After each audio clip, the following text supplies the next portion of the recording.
Guys आज हम बनारस के सुंदरपुर में एक बहुत ही यूनिक साइट दिखाने वाले हैं रूफटॉप पे। दोस्तों ये आप देख सकते हैं रूफटॉप सोलर। एक नहीं, दो नहीं, तीन नहीं, चार नहीं, पूरे 5 सोलर सिस्टम। वो भी 5-5 किलो के सोलर। पांच सोलर सिस्टम, 5 सोलर सिस्टम। कौन है ये लोग? कहां से आते हैं एक, दो, तीन, एक उधर चार, एक ये 5। दोस्तों आज मैं आपको एक ऐसी छत पर लाया हूँ जहाँ एक नहीं बल्कि 5-5 किलोवाट के 5 अलग-अलग वारी सोलर सिस्टम लगे हुए हैं, यानी टोटल 25 किलोवाट। अब आप सोच रहे होंगे कि एक ही 25 किलोवाट का सोलर सिस्टम क्यों नहीं लगाया है। इसके पीछे बहुत बड़ा सब्सिडी का दिमाग लगाया गया है। चलिए बताता हूँ कैसे। यहाँ 5 किलो के 5 अलग-अलग कनेक्शन लिए गए हैं। ऐसा करने से हर एक 5 किलो के सिस्टम पर अलग-अलग गवर्नमेंट सब्सिडी का फायदा उठाया गया है। अगर एक साथ बड़ा कमर्शियल या 25 किलोवाट का सोलर सिस्टम लगता तो सब्सिडी के रूल्स अलग होते हैं।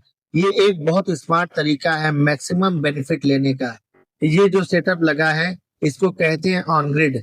अब सिस्टम 3 तरह के होते हैं। पहला होता है ऑन ग्रिड, दूसरा होता है ऑफ ग्रिड और तीसरा होता है हाइब्रिड। अब मैं बता देता हूँ ऑन ग्रिड कैसे काम करता है। इसमें बैटरी नहीं होती, दिन में सोलर से घर चलता है और एक्स्ट्रा बिजली अगर बनती है तो वो सरकारी ग्रिड में चली जाती है। नेट मीटर के थ्रू वही बिजली आप रात में यूज कर सकते हैं।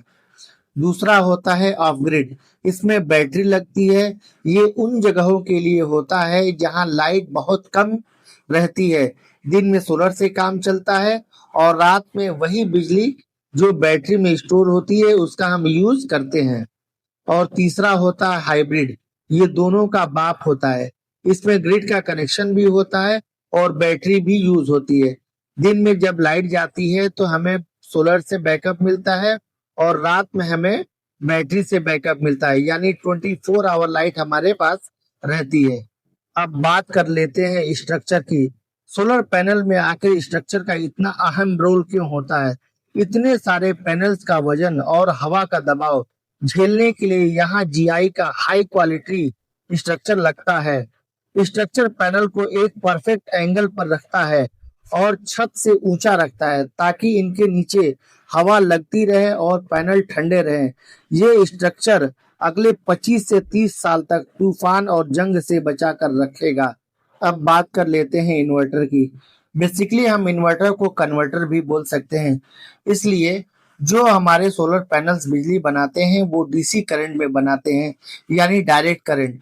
पर हमारे घर के जितने भी अप्लायंस चलते हैं, जैसे एसी है, फ्रिज है, वाटर पंप है, वॉशिंग मशीन है, जितने भी घर के अप्लायंस चलते हैं वो एसी करंट पे चलते हैं। और इन्वर्टर का काम है डीसी लाइट को एसी में बदलना। और इन्वर्टर के नीचे ये जो छोटा सा डिवाइस लगा है इसको वाईफाई डोंगल कहते हैं। ये आपके घर के वाईफाई से कनेक्टेड हो जाता है।